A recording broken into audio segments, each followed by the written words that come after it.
Hello, I'm Jamila Musayeva, an international social etiquette consultant and the author of 2 books, Etiquette, The Least You Need to Know, and Afternoon Tea Etiquette. If you're new to my channel, please make sure to subscribe, and if you're an old subscriber, welcome back to my channel, because today's topic is dedicated to something you've been requesting me to do a video about, and that's about nail etiquette. I've been sharing a lot of videos where I'll talk about different things, and there'll be glimpses of my hands here and there. And I was quite surprised by the amount of the messages that I've been getting, either on my Instagram or underneath in the comment section, complimenting my nail polish color or the shape of my nail, and so many questions about where I'm doing my nails, how I'm taking care of them. So I decided to film this whole video not just about the idea of what a good nail looks like, and just generally my personal tips as well as general nail etiquette tips. Before I go into the details about the length, the shape, the color, and how to take care of your nails, I want to address the questions that most of you have been asking me about my nails. You've been asking if my nails are acrylic or gel, and to answer that, no. These are my natural nails. I grow them out, I don't bite them, so I don't have that problem, never had that.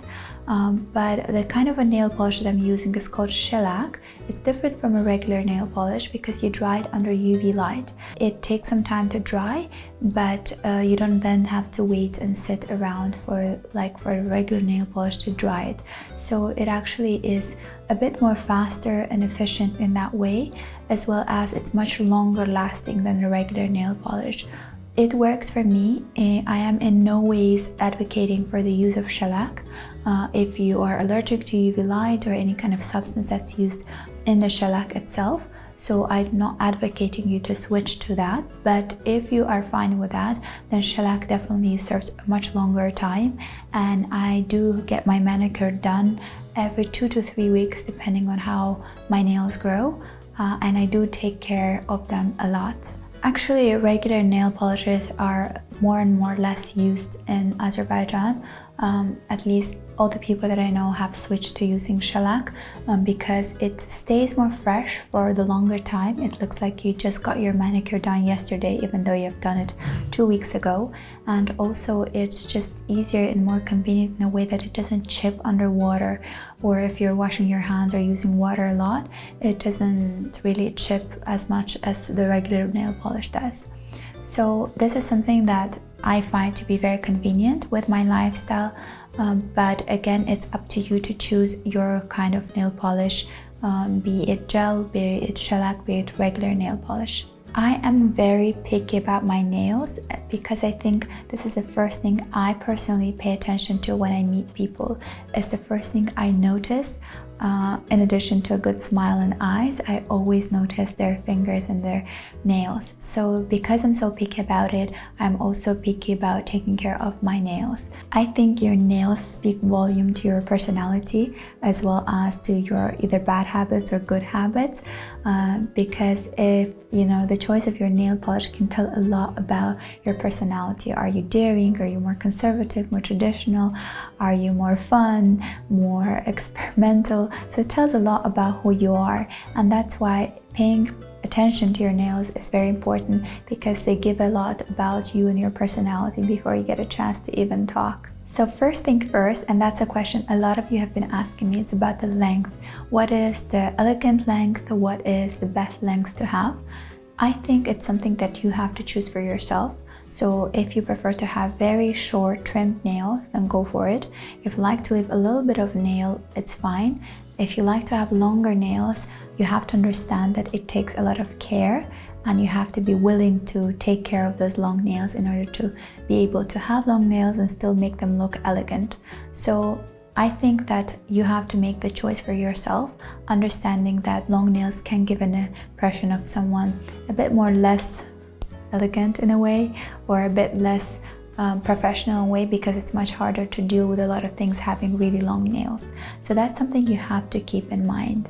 The most important thing when it comes to the length is making sure that you keep them all at the same length, meaning that if one of your nail chips or breaks, you have to cut the rest of your nails to suit the length of that nail. So it's not very pleasant to look at nails where 3 nails or 3 fingers have long nails and then only one has short. Make sure that you have the same length across all your fingers, and that way it looks more symmetrical and more pleasant to the eye. Alternatively, what's something I've been told recently, and it's something I discovered recently, is if you like to keep your nails longer and you don't want to cut them, then a nail that was chipped, you can actually ask your manicurist to grow, the nail on that chipped nail using gel, so that way you don't have to cut the rest of your long nails and you just have to basically build on the short nail to make it match the longer ones.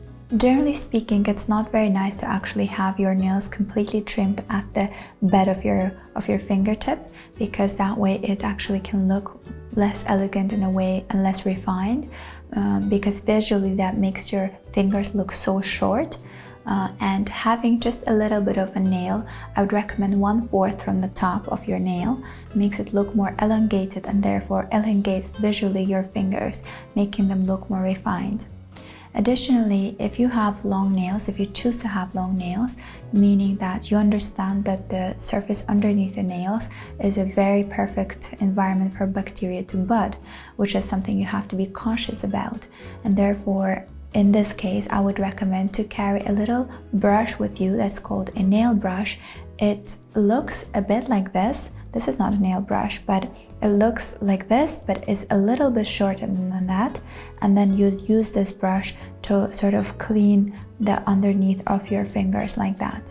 Especially if you have a lot of work to do at home, or if you are into gardening, make sure that you have this little brush in your bag if you have really long nails. Second most important element about the nails is the shape of the nail, and that's important because I think you should choose the shape that suits your personality, your character, your lifestyle, your occupation. So maybe if you're into art, you can let yourself have stiletto nails. If you are in a more corporate world, you might want to go for more classical shapes, which is an oval, round, or square shape, or a squoval, which is square and oval shape. So it has to really suit your personality and whatever that you are doing. I think I really like when your whole look is kind of wholesome, so everything about you speaks to your lifestyle, your occupation, your profession, and the message that you're carrying with yourself. I used to be a fan of oval nail shape. I used to always have my nails oval because I like how it elongated visually my fingers. But over time with children, I realized that they somehow broke much faster. I don't know why, but also they were quite pointy after a while. And when I was bathing my kids, I could scratch them. So I realized that it wasn't convenient anymore for my lifestyle. So I switched to a more square oval shape, which is square on the top and more softer on the edges. And I think it's much more easier now to bathe my children and be more safe. So therefore, this is the choice I had to make based on my lifestyle. Generally speaking, the oval shape and the almond shape and the round shape, they elongate visually your finger. So they make it look more slimmer, more slender, more thinner, you might call more refined in a way. But square shapes, they actually shorten visually your fingers. They make them look shorter and more bulky. So if you have short and bulkier fingers, I would recommend that you use oval, round, or almond shape to visually elongate your finger. Ideally, it's considered more beautiful when the top part of your nail repeats the shape of the bottom part of your nail, therefore bringing a symmetry to the nail itself and therefore making it look more beautiful. So say if the bottom is more oval, then the top should be oval as well to kind of reflect the bottom side of your nail. I think the choice of the shape speaks so much about the personality of a woman, and sometimes really you can say that women change the shape of a nail and somehow it is reflected in her personality. If someone is wearing stiletto, I consider them to be more daring, to be more outgoing. If someone goes for a more classical shape like the square one, I find them to be more conservative, more traditional, as well as that is also reflected in the colors as well. And it's interesting to observe how the shape and the color of the nail speaks a lot to the personality. There are a lot of new shapes that occurred recently, and that is ballerina, there is a mountain peak, there's an edge. They're all different kind of shapes. Stiletto is also quite a new one, but I don't advocate for any shape in particular. I personally prefer the classical shapes, and if you want to go for a more classical look, then I would say go for the square or squoval. Go for round or oval. I think that's timeless. It will always look good, and there's really no trend in that. Number 3 is about color. Actually, contrary to what many of you believe in, that only light beige and pastel colors are considered to be elegant or feminine, or that royals only use that color. It is true that Queen of England prefers and actually has been using the same color of the same brand for over 30 years. It's said that she's been using the Essie brand, and the color that she's been using called ballet slippers. This is something that is particular to Queen of England, so Queen Elizabeth, and it might have influenced her, people around her and their choices in the color and the choice of the nail color. However, this is something that's particular to Queen Elizabeth of England, and it might have influenced the choice of nail polish color of people around her, and that is true, but that doesn't mean that all the royals around the world are using only that color. Actually, I've looked up a lot of the images of royal family members that have been using all different colors, including red and burgundy. When it comes to color, I'm actually a bit more conservative in a way that I don't advocate or support the use of bright colors, super bright colors, neon colors, bright patterned colors, stones and decorations on nails. I don't personally find it attractive, and this is something I'm not comfortable with supporting. Speaking of a color, I think what matters even more than just the choice of a color itself is the integrity of it. And by that I mean, if for some reason your nail polish has chipped, or it has faded away, or something is missing, please do take it off completely. Do not leave it on like that. I think it makes the nail look so much worse than it could without having any nail polish on. So I urge you to always keep in mind that if you do have nail polish on, it has to be there completely. If something is not there, is missing, is chipped, please either remove it altogether, or something that I also have been using before I was using shellac, when I was using regular nail polish, is I always made sure that I chose the color at a salon where I had the same nail polish at home. Say I chose a red color in salon, I had exactly the same red polish color at home. So therefore, when I went to salon, I got my nails done. If for some reason a nail chipped or broke, I always had a nail polish at home that I could reapply and make it all look the same. So having discussed the length, the shape, and the color of your nails, it's important to speak about cuticles. Cuticles are dead skin cells around at the bed of your nail, and what they do is that they protect your nails from infection and fungus.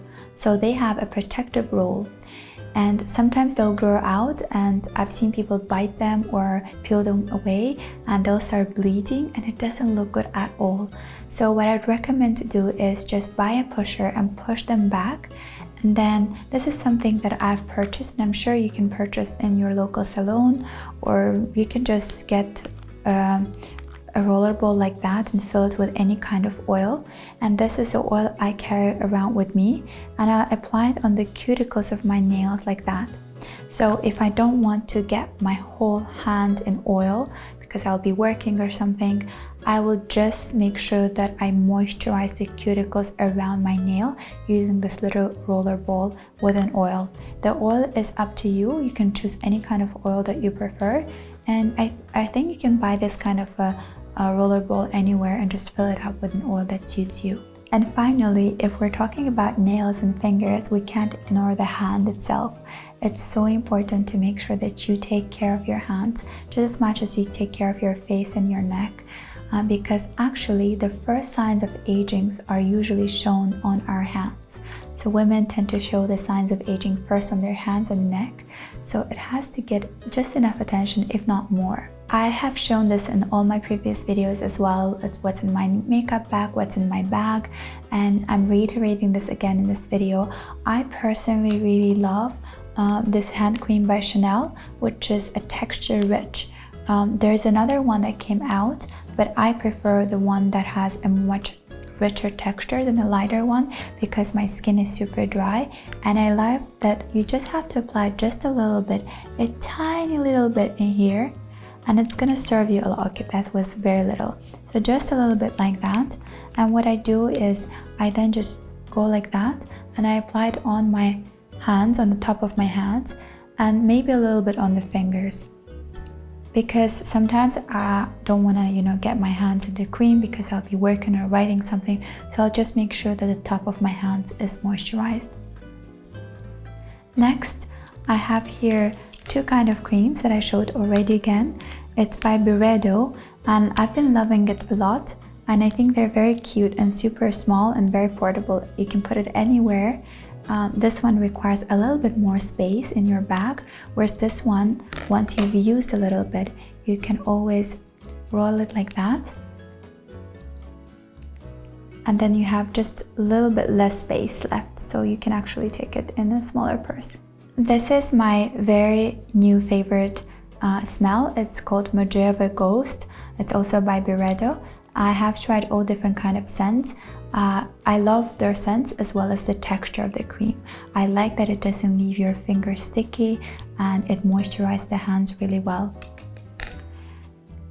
My newest discovery is by La Roche-Posay, and it's called Cicaplast Main, which is a barrier repairing cream. This is particularly great nowadays because we sanitize our hands so often. This is more medical.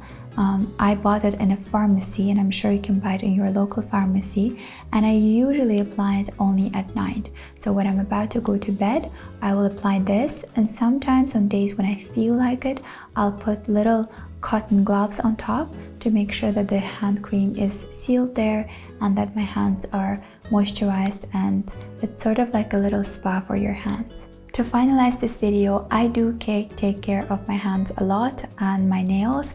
I do take care of them in a salon every 2 to 3 weeks depending how often I need to attend. But if you for some reason can't go to a salon, you can always take care of your nails at home. I've been doing it before as well. I have all my tools with me at home, and I actually go to salon with my own tools. So everything that I get done at a salon, I have at home. It's just, I think that the manicurist is doing a much better job than I am in taking care of my nails. I hope that I answered all of your questions in this video, and if you still do have some questions, please make sure to ask them down in the comment section below, or you can always write to me on Instagram. Thank you very much for watching this video until the very end. I hope that you found these tips very useful, and I'll see you in my next video. Bye!